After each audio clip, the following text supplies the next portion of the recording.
Colour talkies ವೀಕ್ಷಕರೆಲ್ಲರಿಗೂ ಜೈ ಶ್ರೀನಿವಾಸನ್ ಗುರುಜಿಯ ಹೃದಯಪೂರ್ವಕವಾದ ನಮಸ್ಕಾರಗಳು. ವೀಕ್ಷಕರೇ, ತಮ್ಮೆಲ್ಲರಿಗೂ ಯುಗಾದಿ ಹಬ್ಬದ ಹಾರ್ದಿಕ ಶುಭಾಶಯಗಳು. ಎಲ್ಲ ಬಲ್ಲ ಸಿದ್ಧಿವಿನಾಯಕ ಶರಬೇಶ್ವರ ಸ್ವಾಮಿ ತಮ್ಮೆಲ್ಲರಿಗೂ ಆಯುರಾರೋಗ್ಯ ಅಷ್ಟೇಶ್ವರನ ಅನುಗ್ರಹ ಮಾಡಲಿ ಅಂತ ಪ್ರಾರ್ಥನೆ ಮಾಡ್ತಾ, ಯುಗಾದಿ ಹಬ್ಬದ ರಾಶಿ ಭವಿಷ್ಯ ಧನುರ್ ರಾಶಿಯವರಿಗೆ ಹೇಗಿರುತ್ತೆ ಅನ್ನೋದ್ರ ಬಗ್ಗೆ ಮಾತಾಡೋಕೊಟ್ಟಿದ್ದೀವಿ. ಈ ಕೂಡಲೇ ತಾವೆಲ್ಲ ಕಲರ್ ಟಾಕೀಸ್ ಚಾನಲ್ನ ಸಬ್ಸ್ಕ್ರೈಬ್ ಮಾಡಿ, ನಮ್ಮ ವಿಡಿಯೋಗಳನ್ನ ಲೈಕ್ ಮಾಡಿ, ಶೇರ್ ಮಾಡಿ, ತಪ್ಪದೇ ಕಮೆಂಟ್ ಮಾಡಿ ಅಂತ ಹೇಳ್ತಾ ವಿಡಿಯೋ ಒಳಗೆ ಹೋಗೋಣವಾ. 19/3/2026 ಯುಗಾದಿ ಹಬ್ಬ 6:35 ಸೂರ್ಯೋದಯ. ಅದಕ್ಕೆ ರಾಶಿ ಕುಂಡಲಿ ತೆಗೆದಿದ್ದೀವಿ. ಇದರ ಪ್ರಕಾರ ಈ ವರ್ಷ ವಿಪರೀತ ರಾಜಯೋಗ ಕೊಡ್ತಕ್ಕಂಥ ಯೋಗಗಳೆಲ್ಲ ಧನುರ್ ರಾಶಿಯಲ್ಲಿ ಹುಟ್ಟರೋರಿಗಿದೆ. ಸೊ ಕಳೆದ ವರ್ಷ ಅದಕ್ಕೆಲ್ಲ ಸ್ವಲ್ಪ ತೊಂದರೆಗಳು ಅವು ಇವು ಏನೇ ಇತ್ತು ಅನ್ನೋದನ್ನೆಲ್ಲ ಪಕ್ಕಕ್ಕಿಟ್ಬಿಟ್ಟು ಈ ವರ್ಷ ಒಂದು 10% ಪ್ರಯತ್ನ ಪಟ್ಟರೆ ನಿಮ್ಗೆ ಅದಕ್ಕೆ 2ರಷ್ಟು 5ರಷ್ಟು 10ರಷ್ಟು ನಿಮಗೆ ಆ ಪ್ರಯತ್ನಕ್ಕೆ ಫಲ ಸಿಗ್ತಕ್ಕಂಥ ಚಾನ್ಸಸ್ ಧನುರ್ ರಾಶಿಯವರಿಗೆ ಇದೆ. ಯಾವ ಬೇಸ್ ಮೇಲೆ ಹೇಳ್ತಿದ್ದೀವಿ? ರಾಶಿಯಾಧಿಪತಿ ಗುರು 7ನೇ ಮನೇಲಿದ್ದಾನೆ. 7ನೇ ಮನೆಯಲ್ಲಿ ರಾಶಿ ಇದ್ದರೆ 180 ಡಿಗ್ರಿಯಲ್ಲಿ ಇದ್ದಾನೆ ಅಂತ ಅರ್ಥ. ರಾಶಿಯಾಧಿಪತಿ ಗುರು 7ನೇ ಮನೆಯಲ್ಲಿದ್ದು ರಾಶಿನ ನೋಡ್ತಾನೆ. ಸೊ ಭಾರಿ ಒಳ್ಳೆಯದು. ಅದು ರಾಶಿಯಾಧಿಪತಿ ಮಾತ್ರ ಅಲ್ಲ, ಗುರು ರಾಶಿಯಾಧಿಪತಿ ಸುಖಸ್ಥಾನಾಧಿಪತಿ ಗುರು. 2 ಕಾರಕತ್ವಗಳು ಧನುರ್ ರಾಶಿಯಲ್ಲಿರೋ ಗುರುಗೆ 7ನೇ ಮನೆಯಲ್ಲಿದ್ದಾರೆ. ಅದೊಂದು ವಿಪರೀತ ರಾಜಯೋಗ. ಅದು ಒಂದೇ ಒಂದು ಪಾಯಿಂಟ್ ಸಾಕು ಧನುರ್ ರಾಶಿಯವರಿಗೆ ಈ ಯುಗಾದಿ ಹಬ್ಬ ಜಾಕ್ಪಾಟ್ ಭಾರಿ ಒಳ್ಳೇದು ಮಾಡುತ್ತೆ ಅಂತ. ಇನ್ನು 4ನೇ ಮನೆಯಲ್ಲಿ ಶನಿ, 4ನೇ ಮನೆಯಲ್ಲಿ ಶುಕ್ರ, 4ನೇ ಮನೆಯಲ್ಲಿ ಚಂದ್ರ, 4ನೇ ಮನೆಯಲ್ಲಿ ಸೂರ್ಯ. ಸೂರ್ಯ ಬಂದು ಭಾಗ್ಯಾಧಿಪತಿ ಧನುರ್ ರಾಶಿಗೆ. 9ನೇ ಅಧಿಪತಿ ಭಾಗ್ಯ ಅಂತೀವಲ್ಲ, ನಿನಗೇನೋ ಭಾಗ್ಯ ಕಣಪ್ಪ, ಲಕ್ಕಿ ಲಾಟ್ರಿ ಹೊಡೆದ್ಬಿಟ್ಟೆ ಅಂತ. ಆ ಥರ ಭಾಗ್ಯಾಧಿಪತಿ ಬಂದು 4ನೇ ಮನೆಯಲ್ಲಿದ್ದಾನೆ. ಭಾಗ್ಯಾಧಿಪತಿ ಸುಖಸ್ಥಾನದಲ್ಲಿದ್ದಾನೆ. ಇದು ಕೂಡ ವಿಪರೀತ ರಾಜಯೋಗನೇ. ಇನ್ನು 3ನೇ ಮನೆಯಲ್ಲಿ ಬುಧ, 3ನೇ ಮನೆಯಲ್ಲಿ ಕುಜ, ಅದ್ರ ಜೊತೆ ರಾಹು. ಅದು ಒಂದು ಸ್ವಲ್ಪ ಪರ್ಸೆಂಟೇಜ್ ಮೈನಸ್ ಆಗ್ಬೋದು ಅಷ್ಟೇ. ಇನ್ನು 9ನೇ ಮನೇಲಿ ಕೇತು ಸ್ವಲ್ಪ ಮೈನಸ್ ಆಗ್ಬೋದು. ಇದು ಬಿಟ್ಟರೆ ಇನ್ಯಾವುದು ಇವರಿಗೆ ಮೈನಸ್ ಪಾಯಿಂಟೇ ಇಲ್ಲ. ವಿಪರೀತ ರಾಜಯೋಗ ಉಂಟಾಗ್ತಕ್ಕಂಥ ಸಂದರ್ಭ. ಎಜುಕೇಷನ್ ಮಾಡ್ತಿರ್ತಕ್ಕಂಥ ಕ್ಯಾಟಗರಿಯಲ್ಲಿರ್ತಕ್ಕಂಥ all types of students, primary ಸ್ಕೂಲಿಂದ ಹಿಡಿದು ಪೋಸ್ಟ್ ಗ್ರ್ಯಾಜುಯೇಷನ್ ಮಾಡ್ತಕ್ಕಂಥ ಸ್ಟೂಡೆಂಟ್ಸ್ವರೆಗೂ ಲಾಭ ಆಗುತ್ತೆ. ಸೊ ಓದಿನಲ್ಲಿ ಭಾಳಷ್ಟು ಇಂಪ್ರೂವ್ಮೆಂಟ್ಸ್ ನೋಡ್ಬೋದು, ಚೆನ್ನಾಗಿರ್ತಾರೆ.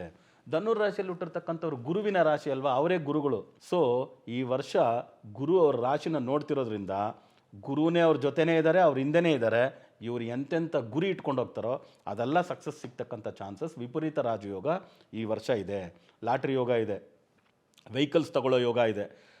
ನಾನೇ ಹೇಳ್ತೀನಿ ಅಂದರೆ, ವೆಹಿಕಲ್ ತೊಗೊಂಡ್ರೆ ₹1 ಕೋಟಿ ಕಾರ್ ತೊಗೊಂಡ್ರಿ ಅಂತ ಇಟ್ಕೊಳ್ಳಿ, ಒಂದು 2 ವರ್ಷ ಬಿಟ್ಟು ಒಂದು 20,000 ಕಿಲೋಮೀಟ್ರ್ ಓಡಿದ್ರು ಕೂಡ 50 ಲಕ್ಷಕ್ಕೆ ಕೇಳ್ಬಿಡ್ತಾರೆ. ಅದೇ ನೀವು ಜಮೀನ್ ಮೇಲೆ ಹಾಕಿದ್ರೆ, ಇವತ್ತು ತೊಗೊಂಡಿದ್ದು ಇನ್ನೊಂದು 2 ವರ್ಷ ಬಿಟ್ಟು ಮಾಡಿದ್ರೆ ಅಟ್ಲೀಸ್ಟ್ 3ರಷ್ಟು ಬಂದಿಲ್ಲ ಅಂದರೆ 2ರಷ್ಟು 1.5ರಷ್ಟು ಸಿಗುತ್ತೆ. ಅದರಿಂದ ಅಪ್ರಿಷಿಯೇಷನ್ ಇರ್ತಕ್ಕಂಥ ಲ್ಯಾಂಡ್ಗೆ, ಮನೆಗೆ ಇದಕ್ಕೆ ಜಾಸ್ತಿ ಹಾಕಿ ಗೋಲ್ಡ್ಗೆ ಹಾಕಿ. ಪ್ಲಡ್ಜ್ ಮಾಡಿರೋ ಬಂಗಾರ ಇವರಿಗೆ ವಾಪಸ್ ಸಿಗೋ ಚಾನ್ಸಸ್ ಉಂಟು. ಆಮೇಲೆ ಹೆಚ್ಚಾಗಿ ಬಂಗಾರ ಖರೀದಿ ಮಾಡ್ತಕ್ಕಂಥ ಚಾನ್ಸಸ್ ಉಂಟು. ಬಂಗಾರದ ಬಿಸ್ನೆಸ್ ಮಾಡ್ತಿರ್ತಕ್ಕಂಥ ಗೋಲ್ಡ್ ಜ್ಯುವೆಲ್ರಿ ಎಲ್ಲ ಮಾಡ್ತಿರ್ತಾರಲ್ಲ, ಜ್ಯುವೆಲ್ರಿ ನಡೆಸ್ತಿರ್ತಾರಲ್ಲ, ಅವ್ರಿಗಂತೂ ವಿಪರೀತ ರಾಜಯೋಗ ಇದೆ. ಗುರು ಬಂದು ಊಟಕ್ಕೂ ಕಾರಕತ್ವ. ಅದರಿಂದ ಹೋಟೆಲ್ಸ್ ನಡೆಸ್ತಿರ್ತಕ್ಕಂಥವ್ರು ಎಲ್ರಿಗೂ ಚೆನ್ನಾಗಿರುತ್ತೆ. ಅದೇ ರೀತಿ ಧಾನ್ಯಗಳನ್ನ ತೊಗೊಂಡು ಮಾರಾಟ ಮಾಡ್ತಿರ್ತಾರಲ್ಲ, ಅವ್ರಿಗೂ ಚೆನ್ನಾಗಿರುತ್ತೆ. ಈ ಕಿರಾಣಿ ಅಂಗಡಿ ಅಂತೆಲ್ಲ ಹೇಳ್ತಲ್ಲ, ಸಣ್ಣದು ಒಂದು ಸ್ಟೋರಿಂದ ಹಿಡಿದು ಕಿರಾಣಿ ಅಂಗಡಿ ಬಿಸ್ನೆಸ್, ಗ್ರಾಸರಿ ಬಿಸ್ನೆಸ್ ಮಾಡ್ತಿರ್ತಕ್ಕಂಥವ್ರಿಗೆ ಭಾರಿ ಒಳ್ಳೆಯದಾಗುತ್ತೆ. ಮೆಡಿಕಲ್ ರೆಪ್ರೆಸೆಂಟೇಟಿವಿಂದ ಹಿಡಿದು ಮೆಡಿಕಲ್ ಸೂಪರ್ ಸ್ಟಾಕಿಸ್ಟ್ವರೆಗೂ ಡಾಕ್ಟರ್ಸ್ಗೆ ಒಳ್ಳೊಳ್ಳೆ ಆಫರ್ಸ್ ಬರ್ತಕ್ಕಂಥದ್ದು, ಒಳ್ಳೊಳ್ಳೆ ಇವರೇ ಸ್ವಂತವಾಗಿ ಒಂದು ಹಾಸ್ಪಿಟಲ್ ಮಾಡ್ತಕ್ಕಂಥದ್ದು, ಈ ಥರ ಚಾನ್ಸಸ್ ಎಲ್ಲನೂ ಜಾಸ್ತಿ ಬರುತ್ತೆ. ನಾರ್ಮಲ್ ಸಿನಿಮಾ ಧಾರಾವಾಹಿ ಇದರಲ್ಲಿ ಧನುರ್ ರಾಶಿಯವರು ಇರ್ತಕ್ಕಂಥವ್ರಿಗೂ ಕೂಡ ಒಳ್ಳೆ ಯೋಗಗಳು ಉಂಟು. So almost category people wise private sector ಕೂಡ ಚೆನ್ನಾಗಿರುತ್ತೆ, ಬಿಸ್ನೆಸ್ ಚೆನ್ನಾಗಿರುತ್ತೆ. ಗೌರ್ಮೆಂಟ್ ಸೆಕ್ಟರ್ ಅವ್ರಿಗೆ ಮಾತ್ರ 9ನೇ ಮನೆಯಲ್ಲಿ ಕೇತು ಇರೋದ್ರಿಂದ ಸ್ವಲ್ಪ ಪ್ಯಾರಾಮೀಟರ್ಸ್ ಎಲ್ಲ ಕೆಲಸ ಮಾಡ್ಕೋಬೇಕು, ಇಲ್ಲಾಂದರೆ ಸ್ವಲ್ಪ ತೊಂದರೆಗಳಾಗ್ತಕ್ಕಂಥ ಚಾನ್ಸಸ್ ಉಂಟು. ಅವರು ಮಾತ್ರ ಸ್ವಲ್ಪ ಹುಷಾರಾಗಿರಿ, ಗೌರ್ಮೆಂಟ್ ಸರ್ವೆಂಟ್ಸು. ಅದು ಬಿಟ್ಟು ಮದುವೆಗೆ ಅಂತ ನೋಡ್ತಕ್ಕಂಥವ್ರಿಗೆ ಒಳ್ಳೆ ಸಂಬಂಧಗಳು ಬರುತ್ತೆ. ಮಕ್ಕಳಿಗೋಸ್ಕರ ಯೋಚನೆ ಮಾಡ್ತಿರ್ತಕ್ಕಂಥವ್ರಿಗೆ ಪುತ್ರಕಾರಕ ಅಂತ ಕರಿತೀವಿ, ಗುರುನ ಪುತ್ರಕಾರಕ ಅಂತ ಕರಿತೀವಿ. ಅದರಿಂದ ಅವರು 7ನೇ ಮನೆಯಲ್ಲಿಂದು ರಾಶಿಯನ್ನು ನೋಡ್ತಾ ಇರೋದ್ರಿಂದ ಸಂತಾನಕ್ಕೋಸ್ಕರ ಎದುರು ನೋಡ್ತಿರ್ತಕ್ಕಂಥವ್ರಿಗೆ ಒಳ್ಳೆಯದಾಗ್ತಕ್ಕಂಥ ಚಾನ್ಸಸ್ ಉಂಟು. ಸ್ವಲ್ಪ ಹೆಲ್ತ್ ರಿಲೇಟೆಡ್ ಅಂದರೆ ಯಾವ ಜಾಗದಲ್ಲಿ ಬರಬಹುದು ಅಂದರೆ, ನಾರ್ಮಲಿ ಸ್ಕಿನ್ ರಿಲೇಟೆಡ್ ಪ್ರಾಬ್ಲಮ್ಸ್ ಏನಾದರೂ ಇತ್ತು ಅಂದರೆ ಸ್ವಲ್ಪ ಟ್ರೀಟ್ಮೆಂಟ್ ತೊಗೊಳ್ಳಿ. ಆಮೇಲೆ ಲಂಗ್ಸು ಏನಾದರೂ ಅಲರ್ಜಿ, ಬ್ರಾಂಕೈಟಿಸ್ ಅಂತೀವಲ್ಲ, ಆ ಥರ ಏನಾದರೂ ಇದ್ದರೆ ಅದಕ್ಕೆ ಟ್ರೀಟ್ಮೆಂಟ್ಸು ತುಂಬ ಅವಶ್ಯಕತೆ. ಇದನ್ನು ನೋಡ್ಕೊಳ್ಳಿ. ಯಾಕಂದರೆ ಲಂಗ್ಸು ಆಮೇಲೆ ಸ್ಕಿನ್ನು ಒಂದು ಸ್ವಲ್ಪ ಸೆನ್ಸಿಟಿವೇ, ಅದರಿಂದ ಅದಕ್ಕೊಂದು ಸ್ವಲ್ಪ ನೋಡಿಕೊಂಡ್ರೆ ಸಾಕು. ಬೇರೆ ಇನ್ನೇನು ಇದರಲ್ಲಿ ನೆಗೆಟಿವಿಟಿ ಇಲ್ಲ. ಅಣ್ಣ ತಮ್ಮಂದರ ನಡುವೆ ಸ್ವಲ್ಪ ಭಿನ್ನಾಭಿಪ್ರಾಯಗಳು ಬರ್ಬೋದು. ಸಹೋದರ ಸ್ಥಾನ ಅಂತ ಕರಿತೀವಿ, 3ನೇ ಮನೆ ರಾಹು ಇದೆ ಅಲ್ಲಿ. ಅದರಿಂದ ಅಣ್ಣ ತಮ್ಮಂದ್ರ ಜೊತೆ ಜಗಳ, ಅಣ್ಣ ತಮ್ಮಂದರಿಗೆ ಆರೋಗ್ಯದ ಸಮಸ್ಯೆಗಳು ಬಂದು ಸ್ವಲ್ಪ ಆಯುಷ್ ಗಂಡಾಂತರಗಳು ಬರೋದಕ್ಕೆ ಚಾನ್ಸಸ್ ಉಂಟು. ಅದೇ ರೀತಿ ಶಿವನ ದೇವಸ್ಥಾನದಲ್ಲಿ ದಕ್ಷಿಣಾಮೂರ್ತಿನ ಇಟ್ಟಿರ್ತಾರೆ. ಪುರಾತನವಾದಂಥ ಶಿವಾಲಯಗಳೆಲ್ಲ ದಕ್ಷಿಣ ನೋಡಿ ದಕ್ಷಿಣಾಮೂರ್ತಿ ಇರ್ತಾರೆ. ಕಡಲೆಕಾಳಲ್ಲಿ ಮಾಡಿರ್ತಕ್ಕಂಥ ಹಾರ ಮಾಡಿ ಅವ್ರಿಗೆ ಹಾಕಿ, ಕಡಲೆಕಾಳಲ್ಲೇ ನೈವೇದ್ಯ ಮಾಡಿ ಆ ಪ್ರಸಾದವನ್ನು ಭಕ್ತಾದಿಗಳಿಗೆ ಹಂಚಿ ಬರೋದು ಭಾರಿ ಒಳ್ಳೆಯದು. ಅದೇ ಕಡಲೆಕಾಳನ್ನ ಅನಾಥಾಶ್ರಮ, ವೃದ್ಧಾಶ್ರಮ, ವಿಕಲಚೇತನಾಂಗರ ಆಶ್ರಮ ಯಾರಿರ್ತಾರೋ ಅಲ್ಲಿ ಕಡಲೆಕಾಳನ್ನ ದಾನ ಮಾಡ್ತಕ್ಕಂಥದ್ದು ಕೂಡ ಭಾರಿ ಒಳ್ಳೆಯದು.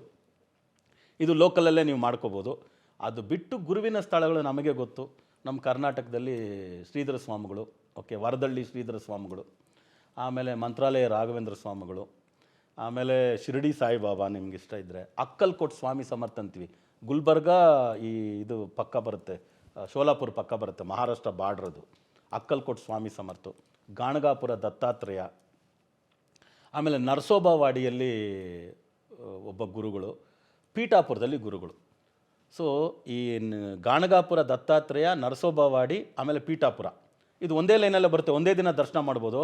ಭಾರಿ ವಿಶೇಷ ಏನಾದರೂ ಹಂಗೆ ಮಾಡಿಬಿಟ್ರಿ ಅಂದರೆ, ಬೆಳಗ್ಗೆ ನರಸೋಬಾವಾಡಿ ದರ್ಶನ ಮಾಡಿ, ಅಲ್ಲೇ ಒಂದು ಔದುಂಬರ ವೃಕ್ಷ ಇದೆ, ನದಿಯಲ್ಲಿ ಸ್ನಾನ ಮಾಡಿ ಆ ನದಿ ನೀರನ್ನ ತೊಗೊಂಬಂದು ಔದುಂಬರ ವೃಕ್ಷಕ್ಕೆ ಹಾಕಿ ಪ್ರದಕ್ಷಿಣೆ ಹಾಕಿ ಅಲ್ಲೊಂದು ಸ್ವಲ್ಪ ಹೊತ್ತು ಸ್ಪೆಂಡ್ ಮಾಡಿ ಅಲ್ಲಿಂದ ಗಾಣಗಾಪುರಕ್ಕೆ ಬಂದುಬಿಡ್ಬೋದು. ಗಾಣಗಾಪುರ ಬರೋಷ್ಟೊತ್ತಿಗೆ ಅಲ್ಲಿ ಒಂದು ಪೂಜೆ ಇದೆ, ಭಿಕ್ಷಾಟನೆ ಮಾಡಿ ಬರ್ತಕ್ಕಂಥ ಪೂಜೆ, ಅದೊಂದು ಮಾಡಿಕೊಂಡು ಮಧ್ಯಾಹ್ನ ಅಲ್ಲಿ ಸ್ವಲ್ಪ ರೆಸ್ಟ್ ಮಾಡಿ ಅಲ್ಲಿಂದ ಆಂಧ್ರ ಪ್ರದೇಶ್ ಬಾರ್ಡ್ರು ಪೀಠಾಪುರ ಅಲ್ಲಿ ಬಂದು ಸಂಜೆ ಬಂದು ಗುರುಗಳನ್ನ ದರ್ಶನ ಮಾಡ್ಬಿಟ್ರೆ ಅಂದರೆ ಒಂದೇ ದಿನ ಈ 3 ಗುರುಗಳನ್ನ ದರ್ಶನ ಮಾಡೋದು ಭಾರಿ ವಿಶೇಷ. ನಿಮಗೆ ದೇವ್ರ ಶಕ್ತಿ ಕೊಟ್ಬಿಟ್ರೆ ಅದನ್ನು ಮಾಡಿ. ಇಲ್ಲ ಅಂದರೆ ನಾನು ಹೇಳ್ದಂಗೆ ಕರ್ನಾಟಕದಲ್ಲಿ ವರದಳ್ಳಿ ಆಯಿತು, ಮಂತ್ರಾಲಯ ರಾಘವೇಂದ್ರ ಸ್ವಾಮಿಗಳಾಯಿತು.